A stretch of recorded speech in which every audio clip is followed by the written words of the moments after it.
Müəllimə səs gəlmir, burdasınız. Bəli, müəllimə. Deməli, müəllimlər, gözlənti, qayda, prosedurdan danışdıq. İndi isə biz bu prosedurları şagirdlərdə necə formalaşdırmalıyıq, o haqqda danışacağıq. Yəni, gözlənti qoydum, şagird gözləntiyə əməl eləyəcək, elə bir şey yoxdur.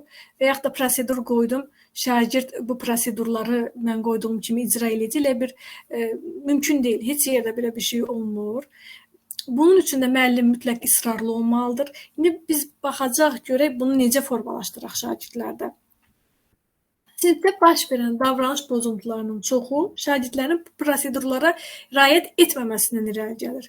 Yəni, prosedurlara əməl eləmirsə, əlbəttə ki, davranış pozuntuları ortaya çıxmış olacaq. Və şagirdlərdə də bu prosedurlara riayət etmələri üçün və niyə əməl eləmirlər? Şagirdlərin prosedurlara əməl etməməsində səbəbləri var. Bu səbəblər nələrdir? Məsələn, müəllim prosedurun nədən ibarət olduğunu şagirdə öyrətməyib. Şagirdə öyrətməlidir ki, bu prosedur nədən ibarətdir. Məsələn, qoyub, tutaq ki, divardan asıb dərsə gecikəndə proseduru. Şagird bilmir ki, dərsə gecikəndə prosedur nə deməkdir. Müəllim prosedurun nədən ibarət olduğunu öyrətməlidir. Məsələn, sinifə gecikdin, qapını döymürsən, yavaş açıb qapını, sakitcə gəlib yerində əyləşirsən və dərs prosesinə qoşulursan. Proseduru qoyanda və prosedurun nədən ibarət olduğunu aydın şəkildə şagirdlərlə bir yerdə müzakirəli şəkildə aydınlaşdırmalıdır. Və yaxud da şagirdlərə prosedurlara necə riayət etmək öyrədilməyib. Proseduru qoydum, bir-iki dəfə bunu elədim, həmişə belə olacaq bir şey yoxdur. Yəni, prosedurlara davamlı əməl etmək üçün məşqlər olmalıdır, məşq edilməlidir və bu bayağı bir vaxt alır.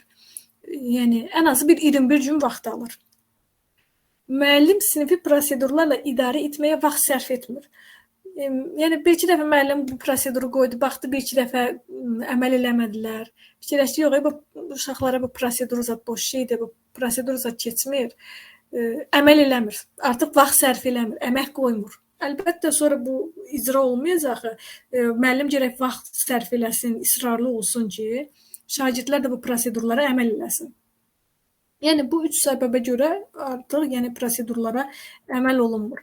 Prosedurların öyrənilməsində də üç yanaşma var. Öyrət, yəni prosedurun nədən ibarət olduğunu öyrətməlisən, məşq etməlisən. Yəni, uşaqlar, bugün bu proseduru qoydu, gəlin məşq eləyək. Tutaq ki, Nigar dərsə gecikib. Nigar, sən get, qapını ört, təzədən gəl, gecikmirsən. O açdı, gəldi, oturdu. Məşq elədilər, artıq əyani şəkildə bildilər ki, necə olur. Və yaxud da düzdür, dərsə gecikmək yaxşı bir hal deyil, amma olur da, belə hallar baş verir. Və yaxud da sinifdən çıxanda, ay Allah, sinifdən çıxanda elə bir sinifə bir bomba düşdü. Biri kitabı yerə düşür, biri sumkasının ağzına çıxır. Çıxır sinifdən tökülə-tökülə. Səs-küy, dağla-dağla çıxırlar. Düzdür, çox belə olur. Amma müəllim bu proseduru formalaşdırmaq üçün, ay uşaqlar, hamımız sumkalarımızı yığırıq, ətrafımıza baxırıq, yerə nəsə tökülüb, tökülməyib, nəyisə unutmuşuq, unutmamışıq, hazır oluruq, hər kəs hazır olur, çantalarımızı taxırıq, artıq yavaş-yavaş qaçmadan sinifdən addımlayaraq gedirik. Bu proseduru inanın bir dəfə, iki dəfə, üç dəfə artıq sonra şagirdlərə deməyə ehtiyac qalmayacaq. Deyəndə uşaqlar vaxtda 5 dəqiqə qalıb artıq özləri biləcəklər nəyi necə eləmək lazımdır. Ona görə də müəllim israrlı olmalıdır, öyrətməlidir, məşq etməlidir və möhkəmləndirməlidir. Prosedurların öyrədilməsi bu üç addımı etdikdə artıq dediyim kimi sonra vərdişə çevriləcək. Həmin o sinifin evə buraxılması prosedurudur, onun haqqında danışacaq, məşq etmək nədir, möhkəmləndirmək nədir. Deməli, müəllimlər, sinifin effektiv idarə edilməsinin sinifdə öyrənməyə təsiri nədən ibarətdir? Əlbəttə, sinifi biz effektiv şəkildə idarə eləyəriksə, şagirdlər tam dərsə cəlb olmalılar, şagirdlər onlardan nə gözlənildiyini bilərlər və adətən də uğur qazanırlar. Həmçinin də qeyd elədiyimiz kimi əvvəldə də vaxt itkisidir, çaşqınlıqdır, dərs pozuntusudur. Biz bunların öncədən qarşısını almış olarıq. Sinif mühiti isə şagird yönümlü, rahat olar və dərsdə axıcı olar, hər kəsə də xoş əhval-ruhiyyə olunur. Yəni müəllimə də çətinlik yaranmaz, şagirdlərə də problem yaranmaz və sinif də təbii ki, effektiv şəkildə idarə olunmuş olur. Sinif daxili konfliktlərin həll edilməsi. Təbii ki, harada insan faktoru var, insan var, orada konflikt var. Münaqişə ola bilər, xoşa gəlməz vəziyyət yarana bilər. Eyni zamanda sinifdə də. Sinif konfliktlərin həll edilməsi üçün 3 spesifik xüsusiyyətlər var ki, bu yollarla, 3 spesifik yol var ki, bu yollarla biz bunların qarşısını ala bilərik. Daha doğrusu həll edə bilərik bu konfliktləri. Sinif iclaslarının keçirilməsi, yazılı şəkildə ortaq dəyərlərin yaradılması, xüsusi müəllim strategiyaları.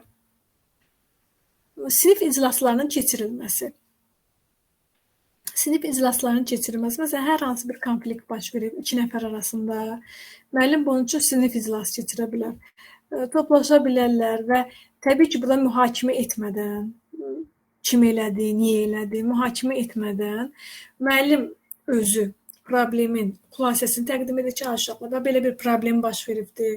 Sonra həmin o problemdə hansılar ki, 2 nəfərin arasında baş verib, həmin o 2 nəfər növbə ilə problemi öz tərəfindən şərh edir. Biri deyir, ay müəllim belə olmuşdu, belə, bəzisi bəhanəsini danışır. Yəni növbə ilə öz problemlərini danışdıqdan sonra qrupdakı şagirdlərə imkan yaradılır ki, problemin həlli yolu kimi öz təkliflərini bildirsinlər. Yəni, hər kəs öz təklifini bildirir problemi həll eləmək üçün. Bundan sonra konfliktdə olan həmin o 2 şagird uzaqlaşaraq ikisi bir yerdə, təklikdə müzakirə eləyirlər və öz aralarında qərarlaşırlar. Bunu etməkdə müəllimin əsas məqsədi nə olacaq? Təbii ki, şagirdlərdə konfliktlərin özlərinin həll etməsini formalaşdırmış olacaq. Yəni ki, müəllim olmasa da konflikt yenə baş verəcək. Artıq şagirdlərə formalaşdırılanda onlar konfliktləri özləri öz aralarında həll edə bilirlər. Bir-birlərindən üzr istəyirlər və yaxud da hər hansı bir yolla səhvlərini etiraf eləmək deyə, yəni doğru etmədiyini bildirmək deyə, yəni özləri bir ortaq məxrəcə gəlib problemi, konflikti özləri həll edə bilirlər. Bunun üçün də müəllim konflikti özü yox, fasilitatorluq eləməlidir ki, şagirdlər özləri problemi həll eləsinlər, müəllimin fasilitatorluğu ilə. Və müəllimlər, ortaq dəyərlərin yaradılması nədir? Ortaq dəyərlərin yaradılması, biz test mərhələsində də bildirdik ki, ortaq dəyərlərin yaradılmasında şagirdlər sinifdəki müxtəlifliyi qəbul eləməlidirlər ki, hər kəs müxtəlif ola bilər. Birinin, məsələn, boyu balaca ola bilər, biri kök ola bilər, biri arıq ola bilər. Bu normaldır. Yəni, sinifdəki hər kəsin müxtəlifliyini qəbul etməlidir. Eyni zamanda səhv etmək məsələsi. Biri səhv elədi, mən onu məzəmmət edeyim, gülüm yox.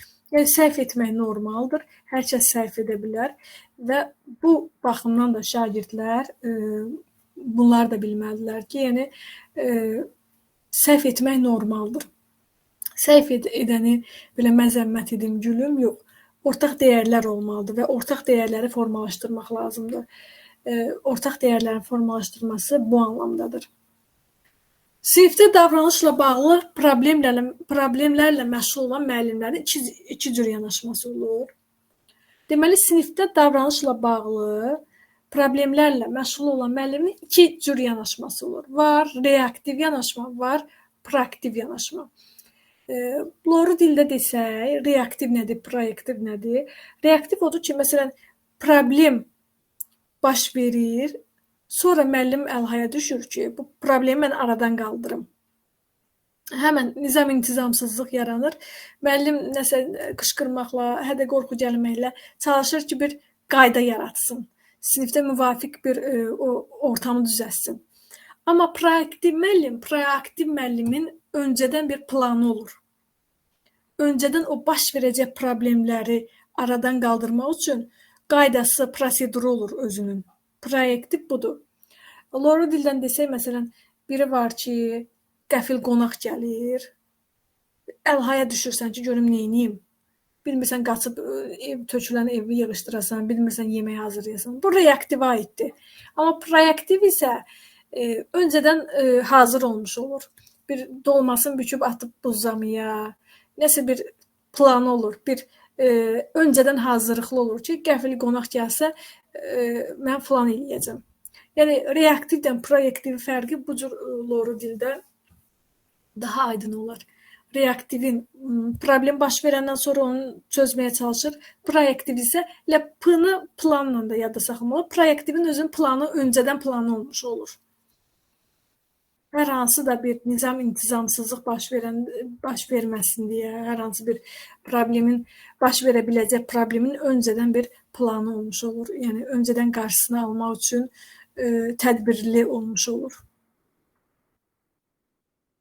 Burada da cədvəlində də verilib. Qabaqlayıcı tədbirlər, proaktiv yanaşma, qayda və prosedurların hazırlanması, effektiv münasibətlərin qurulması.